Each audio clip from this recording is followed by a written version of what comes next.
Turkish തർക്കം സിനിമയുടെ പ്രമോഷനായി വ്യാജമായി സൃഷ്ടിച്ചതാണ് മതനിന്ദാ വിവാദമെന്ന സംശയം ബലപ്പെടുന്നു.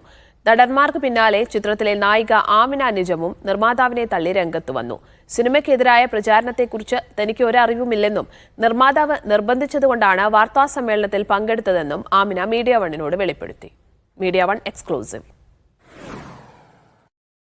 ടർക്കിഷ് തർക്കം റിലീസ് ചെയ്ത് 6ാം ദിവസമാണ് സിനിമ പിൻവലിക്കുകയാണെന്ന നിർമ്മാതാവ് നാദിർ ഖാലിദും സംവിധായകൻ നവാസ് സുലൈമാനും വാർത്താസമ്മേളനം നടത്തി പ്രഖ്യാപിച്ചത്.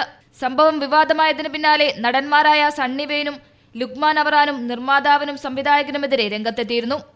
ഇതോടുകൂടിയാണ് വാർത്താസമ്മേളനത്തിൽ ഒപ്പമുണ്ടായിരുന്ന നായിക നടിയും സംവിധായകനെയും നിർമ്മാതാവിനെയും തള്ളി രംഗത്ത് വന്നത്. സിനിമയ്ക്കെതിരായി പ്രചാരണം നടന്നതായി അറിവില്ലെന്നും ഭീഷണിയുണ്ടെന്ന് പറഞ്ഞത് നിർമ്മാതാവാണെന്നും നായിക ആമിന നിജം മീഡിയ വണ്ണിനോട് പറഞ്ഞു.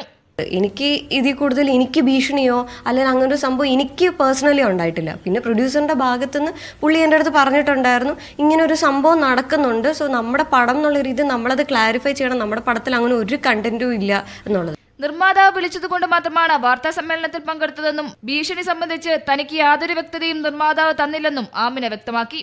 ഞാനിതിലൊരു അഭിനേതാവ് മാത്രമാണ്, ഒരു ആക്ടർ മാത്രമാണ്. ഇതിൽ കൂടുതൽ അവരെൻ്റെ അടുത്ത് പറയുന്ന കാര്യങ്ങളല്ലാതെ ഉള്ള കാര്യങ്ങൾ എനിക്കറിയത്തില്ല. അപ്പം നമ്മുടെ പടത്തിന് ഒരു ഡീഗ്രഡേഷൻ സംഭവിക്കുന്നു എന്ന് എൻ്റെ അടുത്ത് പറയുമ്പോഴും ന്യൂസിൽ ഞാനത് കാണുമ്പോഴും ഒരുപാട് ആൾക്കാർ എൻ്റെ അടുത്ത് എന്താണ് പിൻവലിച്ചത് എന്നൊക്കെ എൻ്റെ അടുത്ത് ചോദിക്കുമ്പോഴും ഞാൻ ആ ഒരു കൺസേണിലാണ് ഇവരെൻ്റെ അടുത്ത് പറഞ്ഞപ്പോൾ ഞാൻ ആ പ്രസ് മീറ്റിൽ ഞാൻ ഇരുന്നിട്ടുള്ളത്. സംഭവത്തിൽ നിർമ്മാതാവോ സംവിധായകനോ ഇതുവരെ പ്രതികരിച്ചിട്ടില്ല. Media one, Kochi.